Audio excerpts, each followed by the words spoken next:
बिस्मिल्लाहिर्रहमानिर्रहीम। गुर्दा ट्रांसप्लांट हो गया। अब कौन सी ऐसी चीज़ें हैं जो गुर्दा ट्रांसप्लांट को ख़राब कर सकती हैं? इसके अंदर 4 डायमेंशंस हैं जिनको याद रखना है। एक, गुर्दा हो सकता है कि उसके अंदर हमारी क़ुव्वत मुदाफ़ियत उसे ख़राब कर दे, तो गुर्दा रिजेक्शन की तरफ जाएगा। इसको दवाइयों के ज़रिए कंट्रोल किया जा सकता है।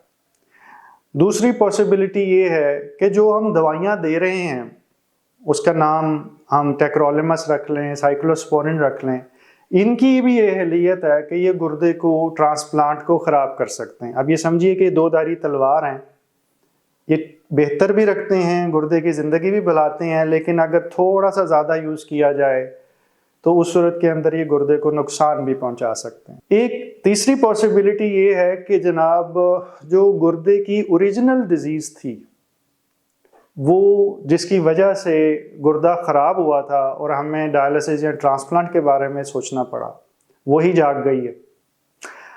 ये पॉसिबल है, जिसके चांसेस थोड़े कम ज़रूर होते हैं, लेकिन होते हैं। डिपेंड करता है कि हम किस मर्ज़ की बात कर रहे हैं। उस सूरत के अंदर भी गुर्दे की ज़िंदगी जो ट्रांसप्लांट के बाद की है उस पर असर होता है। फिर चौथी चीज़ जो सी है वो आप समझ लीजिए कि इन सारी चीज़ों का मिक्सचर है कि जिसमें थोड़ा बहुत ये सारी चीज़ें चल रही होती हैं। इसके अंदर थोड़ा दवाई ने भी असर किया, बीच में कोई 2 साल पहले रिजेक्शन भी आई थी, उसने थोड़ा सा कमज़ोर कर दिया। वो मर्ज़ हो सकता है वो भी थोड़ा सा सर उठाता हो, लेकिन दवाई की वजह से कंट्रोल हो। तो इसलिए कई दफ़ा ये कहना बड़ा मुश्किल होता है कि ये सारा का सारा रिजेक्शन ने किया। अगर आप ज़हनी और जिस्मानी सेहत के बारे में इल्म, नए तरीका इलाज और नई से नई तहकीक के बारे में जानना चाहते हैं तो इस चैनल को सब्सक्राइब करें, बेल आइकन को क्लिक कर दीजिए। अगर वीडियो में कुछ अच्छा लगे तो लाइक एंड शेयर करें ताकि ये इल्म दूसरों तक पहुंच सके। ये सारा का सारा उस दवाई ने किया या वो मर्ज़ उठ गया था जिसने ये पहले गुर्दे ख़राब किए थे। इसको हम अपनी ज़बान में कैन कहते हैं, क्रोनिक एलोग्राफ नेफ्रोपैथी, जिसके अंदर वक़्त के साथ साथ बहुत सारी तब्दीलियाँ आती हैं और उसकी कुछ निशानी होती। कहने को एक 5वीं किस्म भी कही जा सकती है, वो तमाम गुर्दे के मसाइल जिसकी वजह से कोई आम गुर्दा ख़राब हो सकता है।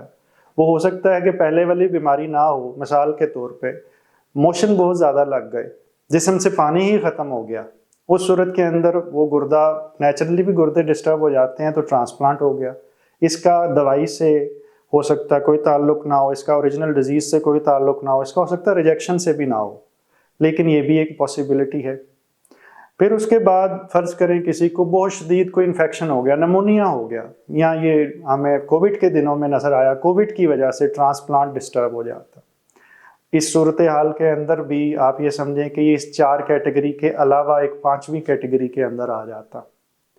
मैं कोशिश करूँगा आने वाले वक्त में ट्रांसप्लांट के बाद ख़राबी की इन 4 बल्कि 5वीं किस्म के ऊपर भी बात कर सकूँ।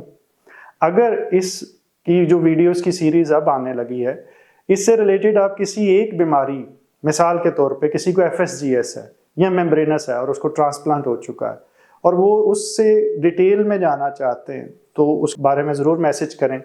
मैं अपनी टीम से हमेशा रिक्वेस्ट करता हूँ कि लिस्ट बना छोड़ें। मैं उन सवालों की बुनियाद पे कोशिश करूँगा कि कुछ वीडियोस बनाऊँ ताकि किसी के सवालों का जवाब मिले। अल्लाह ताला आपको मुकम्मल ज़िंदगी दे और दूसरों की ज़िंदगी मुकम्मल करने का शर्फ अता करे। शुक्रिया।